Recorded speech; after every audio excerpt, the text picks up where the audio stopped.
What are your thoughts on co-living in cities where rents are high? I see it trending. And he specified for, furnished all-inclusive co-living solution.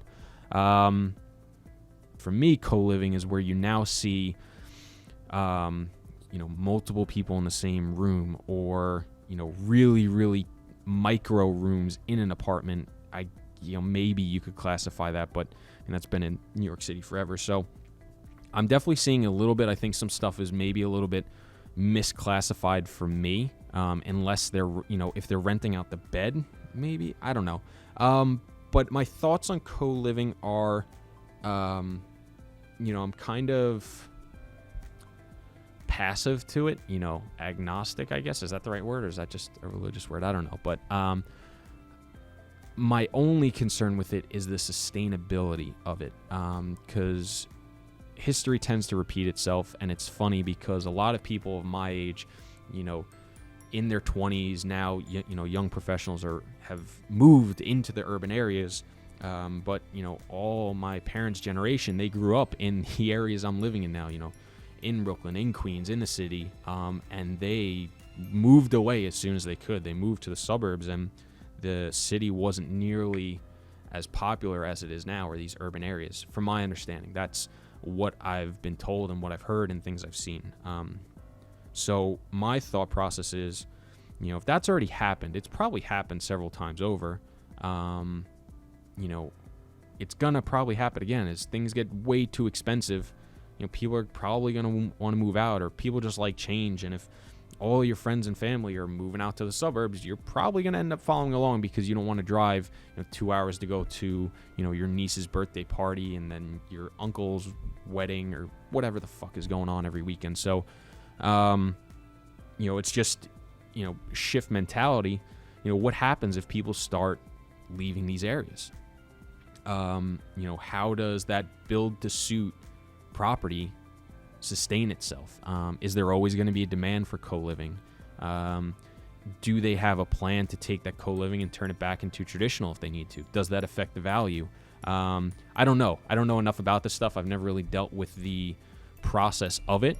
But those are just the things I think about when I hear about co-living. And it's the same thing for co-working.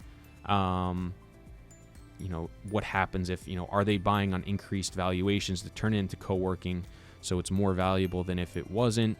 And then what happens if co-working goes out of phase? It's the same concept. I feel co-working is probably more sustainable just because it's now proven for a couple years, and I personally can see the attractiveness of it. But I don't know if I personally would want to, like I saw co-living with bunk beds in San Francisco for like $1,200 a month. I did a story on my Instagram about it. I don't know, maybe a month ago now, or 2 weeks. I don't even remember. I wouldn't want to do that. Now, I guess if that's all you can afford and you want to live in San Francisco, great. But I think there's probably got to be cheaper alternatives. It's just not going to be as nice as you want. It's not going to be a brand new building. So, if you don't care about it, if you work 14 hours a day and all you're doing is sleeping there, I don't know why you need the nicest place in the world. I would go live in something for the same price with more space and privacy, but, more run down. I don't know.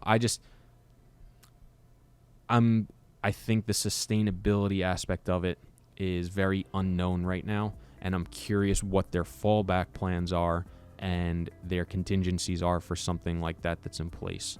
It could be that they have, systems in place that are very reliable, and, the metrics work out that, they're underwriting to. If it turns into traditional multifamily, it makes X percent, but if we can keep it as co-living, it makes a lot more because, our price per square footage goes up, right? If that one bedroom that has a bunk bed in it is $2,400 combined, but it's only $2,000 with, traditional multifamily, well, you lost $400, but maybe at a $2,000 average rent, it's a 6% return, and the $2,400, it's a 12% return, or I don't know, whatever. Hopefully you understand what I'm trying to say, but if they have that, I think it's more appetizing from an investment standpoint. I think if it's just going straight co-living, I am more wary about the future of it and the actual demand. I know there's been some company just came out and they're doing like co-living for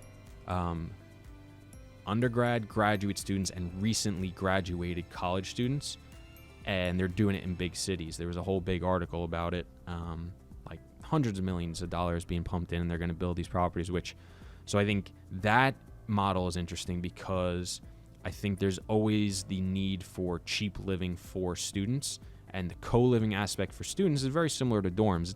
Honestly, I don't understand, the co-living for the student housing. I feel like most student housing is co-living. Oftentimes there's 2 beds placed in a room. Oftentimes shared bathroom, shared kitchen, shared amenities.